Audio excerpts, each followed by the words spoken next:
Good morning, everyone. First, a very warm welcome to our Transforming the Non-Profit Sector Conference, jointly organized by the Institute of Policy Studies and TOBOT. This is in fact the second run of our conference series, and last year we have to hold this event as a virtual event. So today, I'm sure you are as happy and excited as me to be here in person to enjoy the face-to-face interactions and conversations, and not to mention a very good meal that only a physical event can bring. Now, when TOBOT and the IPS started this conference series in 2019, we were driven by three questions. First, how can we better future-proof our non-profit sector? And second, how can we bring together leaders across the people, private, and public, or 3P sectors through generative conversations, dialogue to exchange actionable ideas on how we can transform the non-profit sector for greater social impact. And third, how can we build a culture of co-creation and mutual learning, and in so doing, grow the capabilities and capacity of our non-profit ecosystem? Now, when we look back, these questions could not have been more timely. COVID-19 hit like a tsunami in 2020, and over the past 2.5 years, we have seen how COVID caused disruptions over various aspects of our lives, how we live, how we work, how we play. Now, although the worst may be over as we transit into an endemic world, other new challenges have emerged. Singapore continues to face a combination of complex global trends that are causing structural shift that will profoundly affect Singapore's future.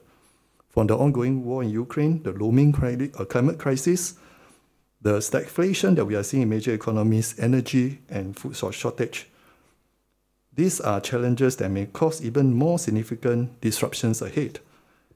There's a need for Singapore and for us as a people to strengthen our resilience so that we can weather this perfect long storm and emerge stronger together. Particularly relevant here is social resilience.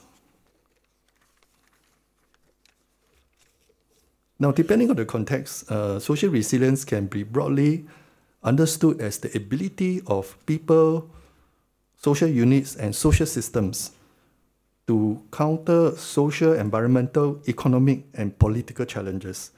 In short, it is about the capacity of communities to survive, to adapt, and thrive in the face of shocks and stresses. Key to enhancing our social resilience is to build cohesive and strong communities. Comprising individuals and groups, they are empowered to drive solutions that help us help one another. Such ground-up community efforts serve the important purpose of incepting capabilities and social capital necessary for the community to bounce back together in the face of crisis. Now, the question that naturally follows is this: how can we as leaders from the 3P sector better harness existing assets to help communities help themselves, and in so doing, strengthen our social resilience? The sessions that are curated for the conference today will seek to discuss and address some of these issues. Now, leading up to today's conference, we have conducted a series of panel discussions and learning journeys on this topic, convening more than 100 non-profit practitioners, researchers, funders, and policymakers.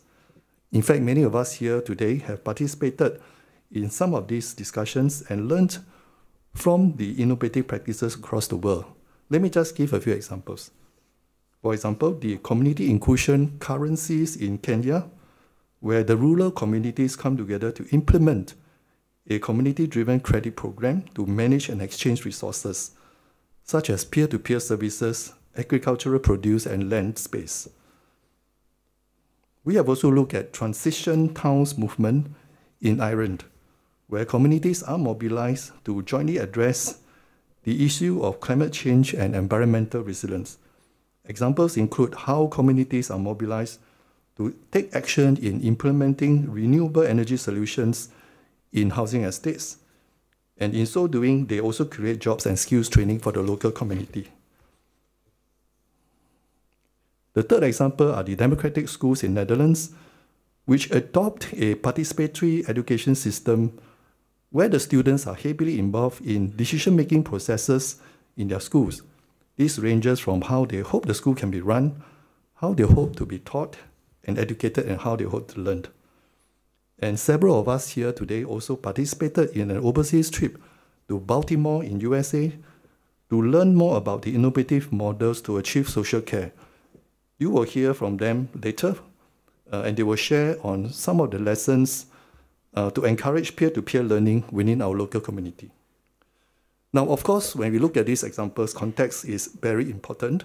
What may work in one particular locality may not necessarily do so in our local context. So we need to distill our key takeaways and to apply them in a very careful and measured way. However, reflecting on the lessons learned from the speaker sharing, there is a common thread, which is the importance of resilient communities and empower individuals. When communities set up and take ownership over their shared future, we can open up new pathways for impactful social sector transformation. Now, this requires all of us here to actively reflect and rethink deeper about our roles in the evolving Singapore's landscape. At Tote Board, we are committed towards building a caring and resilient Singapore. In fact, that is our vision statement. However, this is not something that no single organization can achieve on our own. Working towards a caring and resilient Singapore requires us to take on a whole of society approach where individuals and communities are empowered to overcome present-day challenges and turn them into opportunities. This very same spirit is reflected in the broader Forward Singapore exercise, seeking to bring Singaporeans together to examine our shared values, aspiration, build consensus, and refresh our social compact. Representing Tote Board, I'm here today because, like all of you here, we are deeply vested in the future of Singapore. We are here to learn how we can collectively contribute towards transforming our non-profit sector to ensure that our work remains relevant, impactful, effective, and ready for the future. And to do so, we have to keep ourselves updated on what's happening in the society, what's happening abroad, exchange ideas through dialogue, and look for opportunities for us to build on each other's strengths and spark new ideas. So at Tote Board, we are here to journey with all of you here to create a brighter, a more caring and resilient Singapore. So once again, thank you for joining us here today, and I wish all of you here a wonderful and fruitful time here today. Thank you.